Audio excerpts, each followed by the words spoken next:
Breaking news senior IPS కుమార్తె నటి Ranya Rao gold smuggling చేస్తూ పట్టుబడ్డారు. ఆమె కెంపెగౌడ విమానాశ్రయం నుంచి సెక్యూరిటీ క్లియరెన్స్ చేసుకుని ఇక ఆల్మోస్ట్ బయటకు వచ్చేస్తుండగా ఆపి చెక్ చేశారు డిఆర్ఐ అధికారులు. వారి అనుమానం నిజమైంది.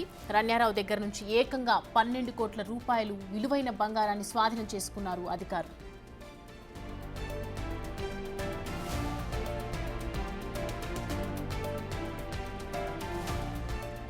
2014లో కన్నడ చిత్రం మాణిక్యతో తన సినీ కెరీర్ మొదలుపెట్టిన రన్యారావు తరచూ గల్ఫ్ కంట్రీస్ వెళ్లి వస్తున్నారని గుర్తించిన అధికారులు ఆమెపై నిఘా పెట్టారు. వారు ఊహించినట్లుగానే ఆమెతో పాటు వచ్చిన 2 వ్యక్తులు బ్రీఫ్ కేసుల్లో బంగారం తీసుకువస్తుండగా అడ్డుకున్న అధికారులు ఏకంగా 14 కిలోలకు పైగా బంగారు బిస్కెట్లను గుర్తించారు.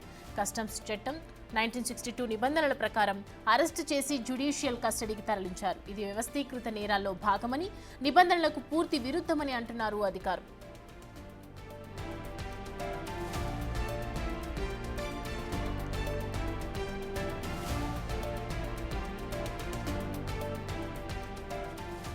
ఎయిర్పోర్టులో రన్యారావు దగ్గర బంగారం స్వాధీనం చేసుకున్న తర్వాత బెంగళూరు లావెల్లి రోడ్డులోని ఆమె నివాసంలోనూ అధికారులు చేశారు.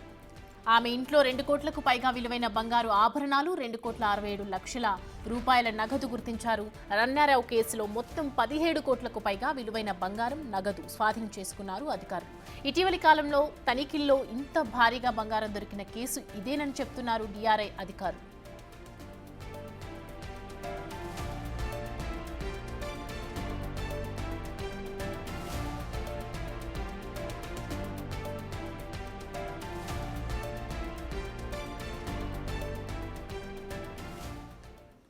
ఈ అంశానికి సంబంధించి పూర్తి updates associate input editor Nagesh అందిస్తారు.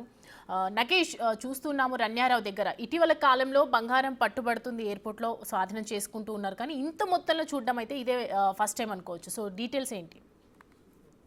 14.58 కేజీల బంగారాన్ని దుబాయ్ నుంచి బెంగళూరుకు సప్లై చేసినట్టుగా రన్యారావు డైరెక్ట్ గానే కస్టమ్స్ అధికారులకు దొరుకుతారు. మొత్తం 11 కోట్ల విలువైన బంగారాన్ని సప్లై చేసినట్టుగా డిఆర్ఐ అఫీషియల్స్ వెల్లడించిన పరిస్థితి. ప్రెస్ నోట్ లో కూడా ఇదే విషయాన్ని వాళ్ళు చెప్పుకొచ్చారు. సో హవాలాకు ఈ గోల్డ్ కు లింక్ ఉందనేది కూడా వాళ్ళ ఇన్వెస్టిగేషన్ లో తేలుతుంది. ఎందుకంటే దుబాయ్ బేస్ గా బెంగళూరుకి బంగారాన్ని ఇల్లుగా అంటే హవాలా రూపాయల్లో సప్లై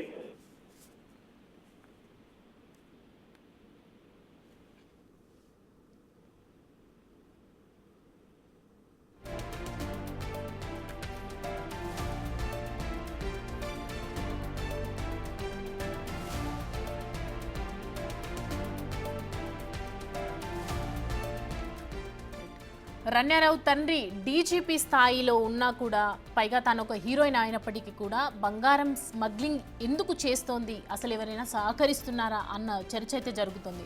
పెద్ద మొత్తంలో సుమారు 11 కోట్ల రూపాయలకు విలువ చేసేటువంటి నగదు దొరకడం నిజంగా. మరోవైపు రన్యారావుకు 4 నెలల క్రితమే పెళ్ళయింది, అది తెలిసి కూడా ఈ వ్యవహారంతో తనకు ఎటువంటి సంబంధం లేదని డీజీపీ రామచంద్రరావు ప్రస్తుతం అంటున్నారు. దీనికి సంబంధించి మరిన్ని అప్డేట్స్ మా అసోసియేట్ ఇన్పుట్ ఎడిటర్ నగేష్ అందిస్తారు. నగేష్, అంటే కర్ణాటక డీజీపీ రామచంద్రరావు కుమార్తెగా కూడా రన్యారావు చెప్పుకుంది. కస్టమ్స్ తనిఖీలను తప్పించుకోవడానికి కూడా ఇలా పోలీస్ సాయం తీసుకున్నట్లు కూడా ఆరోపణలు ఉన్నాయి. కానీ రామచంద్రరావు తన కూతురు కాదని చెప్పి ఆయన డైరెక్ట్ గా చెప్తున్నారు. కానీ మోసపోయారా లేకుంటే ఇందులో పోలీసుల సంబంధాలు ఉన్నాయా దానిపైన కూడా ప్రస్తుతం అయితే కస్టమ్స్ తనిఖీలు చేస్తుంది. ఎందుకంటే లాండ్ ఆర్డర్ పోలీసు వేరు, కస్టమ్స్ వేరు కాబట్టి కస్టమ్స్ కూడా డిఫరెంట్ యాంగిల్ లో ప్రస్తుతం అయితే తనిఖీలు చేస్తున్న పరిస్థితి. కాంగ్రెస్ ఎమ్మెల్యే రిజ్వాన్ అర్షద్ కూడా ఈ కేసులో పూర్తి దర్యాప్తు జరగాలని చెప్పి కూడా డిమాండ్ చేశారు. ఆమె ఐపీఎస్ అధికారి కుమార్తె అయినా సామాన్యులైన చట్టం ముందు ఒకటని చెప్పి కూడా వాళ్ళు డిమాండ్ చేసిన పరిస్థితి. ఎందుకంటే రన్యారావు కన్నడ చిత్రం మాణిక్య అంటే సుదీప్ సరసన నటించి పేరు తెచ్చుకుని తమిళ చిత్రం వాగాలో కూడా ఆమె నటించిన పరిస్థితి.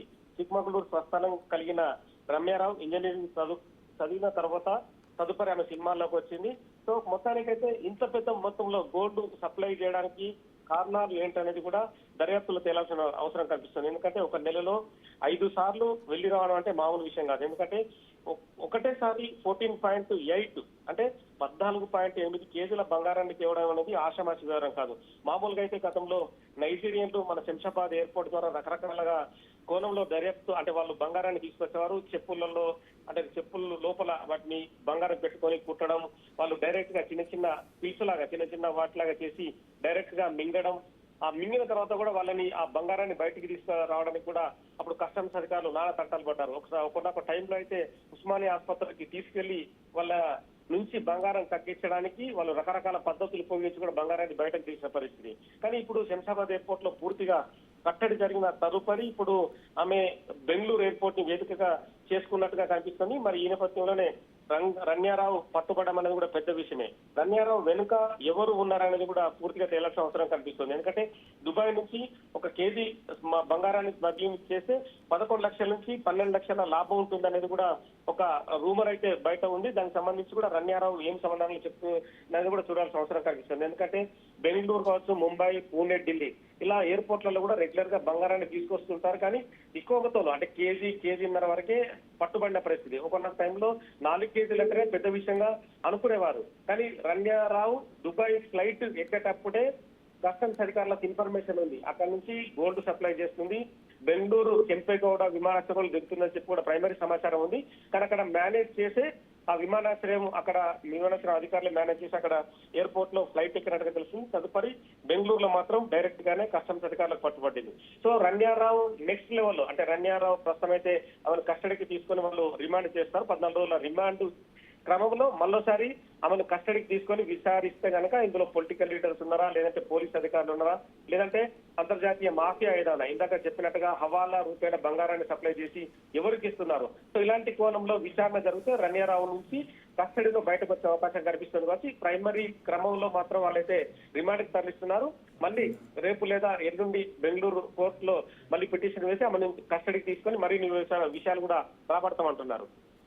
నగేష్, అంటే గతంలో కూడా ఆమె ఫిజికల్ ఫిస్కింగ్ అనేది లేకుండా చాలాసార్లు బయటికి వచ్చిందన్న ఆరోపణలు ఉన్నాయి ఎయిర్పోర్ట్కి సంబంధించి. ఇలా అంటే బంగారం ఎక్స్పోర్ట్ ఇంపోర్ట్ చేస్తున్న ప్రాసెస్లోనే ఇదంతా జరిగి ఉండొచ్చు అంటారా డీజీపీ రామచంద్రరావు సహకారంతో?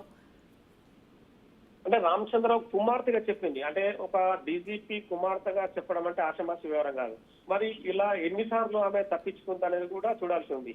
లేదంటే బెంగళూరు ఎయిర్పోర్ట్ లో ఎవరైనా పోలీసులు సహకరించి కస్టమ్స్ అధికారుల నుంచి ఇంతకుముందు తప్పించారా? సో ఇలాంటి విషయాలపైన ఖచ్చితంగా దర్యాప్తు జరగాలి. ఇప్పుడైతే రామచంద్రరావు అయితే తన కుమార్తె కాదని ఖండిస్తున్నారు.